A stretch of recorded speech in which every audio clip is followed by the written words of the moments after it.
இன்றே டவுன்லோட் செய்து உங்கள் ஃபேவரட் ஷோக்களை என்ஜாய் பண்ணுங்க. இந்து, நான் சொல்றத கொஞ்சம் கேளுடி. ஃப்ரெண்ட்ஸ் எல்லாம் சேர்ந்து சின்னதா ஒரு பார்ட்டி கூப்பிட்டிருந்தாங்க. நீங்க விட மாட்டீங்கன்னா நான் போய் சொல்ல வேண்டியதா போச்சு. நான் வேண்டான்னு எவ்வளவோ சொல்லி பார்த்தேன்டி. ரொம்ப கம்பல் பண்ணாங்க, அதனாலதான் போனேன். நான் வேணும்னு பண்ணல இந்து. தீபா, நீ என்ன வேணாலும் சொல்லுவ. நான் அப்படியே எல்லாத்தையும் கேட்டுட்டு சும்மா இருப்பேன்னு நினைக்காத. கொஞ்சம் கூட நாக்கு கூசாம நான் வேணும்னு பண்ணலன்னு போய் சொல்ற.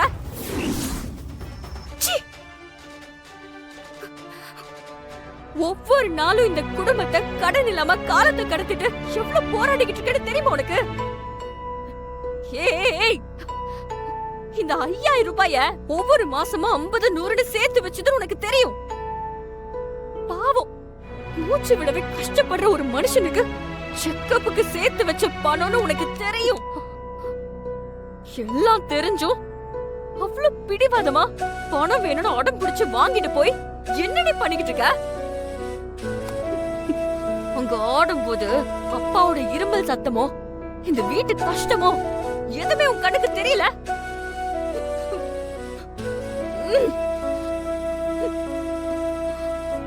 அவருக்கு ஏதாவது ஆச்சுன்னா நம்ம 2 பேரோட நிலைமை என்ன ஆகும்னு நீ யோசிச்சு பாத்திருந்தா இப்படி எல்லாம் பண்ணிருப்பியா?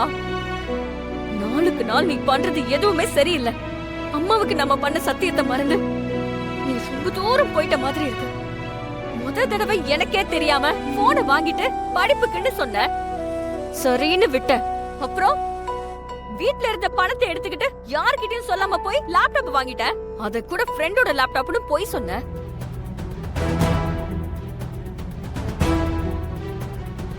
அதுவும் படிப்பு விஷயங்கிறதுனால அமைதியா விட்ட.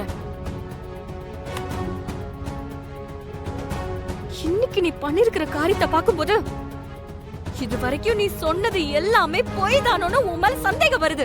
எங்க உங்களை பார்த்தே ரொம்ப நாள் ஆச்சுக்கா. இப்பெல்லாம் ஆளை வெளியே பார்க்கவே முடியல. எங்கம்மா, குடும்ப கஷ்டத்துல இந்நேரத்துக்கெல்லாம் வியாபாரத்துக்கு போயிடுவேன். காலையில போறவ வியாபாரத்தை எல்லாம் முடிச்சிட்டு வீட்டுக்கு வந்து சேரும்போது இருட்டிரும். அதுக்கப்புறம் வீட்டுல இருக்க வேலையை பாக்குறதுக்கே எனக்கு நேரம் சரியா இருக்கும். இதுல எப்படி 4 பேர் மூஞ்சிய பாக்குறது சொல்லு? இப்போ வியாபாரம் எல்லாம் எப்படிக்கா போகுது? கடன் பிரச்சனை எல்லாம் இப்போ இல்லல்ல? எங்கம்மா, எவ்வளவு மிச்சப்படுத்தினாலும் மாச கடைசியானா 1000 2000ன்னு துண்டு விழுந்துருது. போதா குறைக்கு அந்த கிருபா ஆளுங்க கிட்ட வேற வட்டிக்கு பணம் வாங்கிட்டேன். வட்டி கட்டுற தேதி வரும்போது எனக்கு நைட்ல தூக்கமே வரமாட்டேங்குது. நைட்டு தூங்கும் போது கூட அவங்களோட ஜீப்பு சத்தமும் அந்த புல்லட் உருமுற சத்தமும் தான் எனக்கு கேக்குது. மாசம் மாசம் வட்டி கட்டி முடிக்கிறதுக்குள்ள என் உசுறு போய் உசுறு வருதுடா. அக்கா, என்ன ஆனாலும் சரிக்கா, கடன் மட்டும் வாங்கிடவே கூடாது. அப்படி வாங்கிட்டா நீங்க சொல்ற மாதிரி நிம்மதியா நம்மளால தூங்க கூட முடியாது. நீ சொல்றது சரிதாம்மா. எப்படியாவது வாங்கின கடனை கட்டிட்டு அதுல இருந்து வெளியே வந்துடணும்னு பாக்குறேன். ஆமாக்கா, நீங்க டெய்லியும் காலையில மார்க்கெட்டுக்கு எப்படி போறீங்க? ஷேர் ஆட்டோல தான் போறேன். ஒரு நாளைக்கு ஷேர் ஆட்டோவுக்கு எவ்வளவுக்கா கொடுக்குறீங்க? காலையில 25 ரூபாய், சாயங்காலம் திரும்பி வரும்போது 25 ரூபாய். ஆரம்பத்துல மார்க்கெட்ல இருந்து வேலை முடிஞ்சது நடந்தே வந்துருவேன். இப்பெல்லாம் நாள் முழுக்க அங்க நின்னு வேலை செய்யறேனா நடந்து வர முடிய மாட்டேங்குது. அதனாலதான் போனா போதுன்னு ஆட்டோக்கு 25 ரூபாய் கொடுத்து வீட்டுக்கு வந்துடுறேன். ஒரு நாளைக்கு 50 ரூபானா ஒரு மாசத்துக்கு 20 நாள் கணக்கு வச்சா 1000 ரூபாய் மிச்சப்படுத்தலாம். அக்கா, அப்போ ஒண்ணு பண்ணுங்கக்கா, டெய்லி காலையில நீங்க ஏன் கூட வந்துருங்க. நானே உங்களை இந்த நேரத்துக்கு மார்க்கெட்ல விட்டுறேன். உங்களுக்கு ஆட்டோ காசாச்சும் மிச்சம் ஆகும். ரொம்ப நன்றிமா, உன் மனசு ரொம்ப பெருசு. ஆனா நீ எதுக்குமா கஷ்டப்படணும்? இதுல என்னக்கா கஷ்டம்?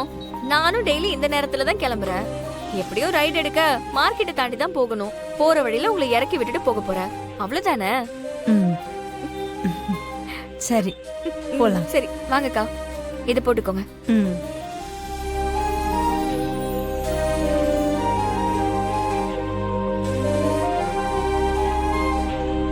உட்காருவா. சொல்லு மாப்ள. ஏய், எவ்வளோ நேரம்டா? மாப்ள ஒருத்தன் கூட ரைட் எடுக்க மாட்டான் மாப்ள. 2 பேர் வேற கேன்சல் பண்ணிட்டானுங்க. நீ 1 நிமிஷம் அப்படியே ஏறேன். காண்டேத்துறடா நீ. கோவப்படாத மாப்ள, ரைடு கிடைக்காததுக்கு நான் என்ன பண்றது? மாப்பிள்ள புக் ஆயிடுச்சு. பக்கத்துல தான் இருக்காங்க. இப்போ வந்துடுறேன் மாப்ள. அச்சோ பொண்ணு. மாப்ள ஏதோ ஒரு பொண்ணு தான் வருது, கொஞ்சம் பார்த்து போயிடுறேன். பொண்ணா? டேய், பொண்ணு கூட நான் எப்படி? ஐயோ ஏமாப்ல, வர பொண்ணு கூட நீ வாழ்க்கையா நடத்த போற? செட்டு வாசல் வரைக்கும் தானே போற, அதுக்கு எதுக்கு நீ இவ்வளவு டென்ஷன் ஆகுற? இங்க பார், அவசரத்துக்கு பாவம் கிடையாது. அந்த வண்டியில அழகா ஏறிப்போ, சரியா? நீ ரொம்ப ஓவரா பேசுற. நைட் உட்காருவல்ல, வா. இங்க பாரு மாப்பிள்ள, என்கிட்ட கோவப்பட்டு அம்மன் ஜல்லிக்கு பிரோஜனம் கிடையாது. ஓடிபி அனுப்புறேன், உருப்படியா பார்த்து போய் சேரு, சரியா? சரி, சீக்கிரம் வர சொல்லு. வை. நான் இன்னும் ஏறவே இல்லை, அதுக்குள்ள வண்டி எடுத்துட்ட? எனக்கு அர்ஜென்ட்டா வேற ஒரு வேலை இருக்கு. நீங்க இந்த ட்ரிப்பை கேன்சல் பண்ணிட்டு வேற ரைடு புக் பண்ணிக்கோங்க. என்ன ரூட் எதுவும் சரியில்லையா? ஏற்கனவே 2 ரைடு வேற கேன்சல் ஆயிடுச்சுன்னு புல்லட்டு சொன்னா. இதையும் விட்டா வீட்டுக்கு போக முடியாதே. இதை விடவே கூடாது. அப்போ எங்களுக்கெல்லாம் மட்டும் வேலை இல்லையா? நாங்க என்ன வெட்டியாவா இருக்கோம்? நான் அந்த அர்த்தத்துல சொல்லல சார். இந்த வாய்ஸ், இந்த வண்டி, இந்த ஆளு, இதெல்லாம் எங்கேயோ பார்த்த மாதிரி இருக்கே.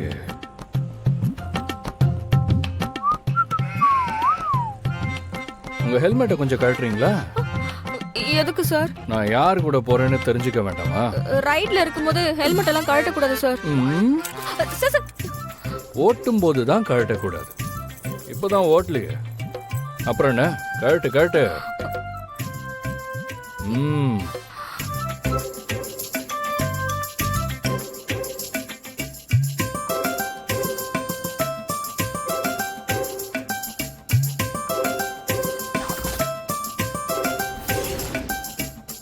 இந்த ட்ரிப்பை கேன்சல் பண்ணிக்கோ. உனக்கு ஆட்டோமேட்டிக்கா இன்னொரு ட்ரிப் புக் ஆயிடும். ஏய், என்ன கஸ்டமரை மரியாதை இல்லாம நீ வா போன்னு சொல்ற? இதுதான் நீ உன் தொழிலை மதிக்கிற லட்சணமா? இப்போ என்ன பண்ணுங்கற? சார்னு மரியாதையா பேசு. Yes sir, okay sir, okay sir. இந்த ரைட கொஞ்சம் கேன்சல் பண்ணிக்கிறீங்களா சார்? அப்படியெல்லாம் கேன்சல் பண்ண முடியாது. இன்னைக்கு எனக்கு ரைடு ஓன் கூட தான் நான் ஃபிக்ஸ் ஆயிட்டேன். அப்போ நான் கேன்சல் பண்ணிக்கிறேன் சார். ஏய், கேன்சல் பண்ணிடுவியா? மரியாதை சார், மரியாதை. பாரா கோவம். நீ ரைடை கேன்சல் பண்ணு.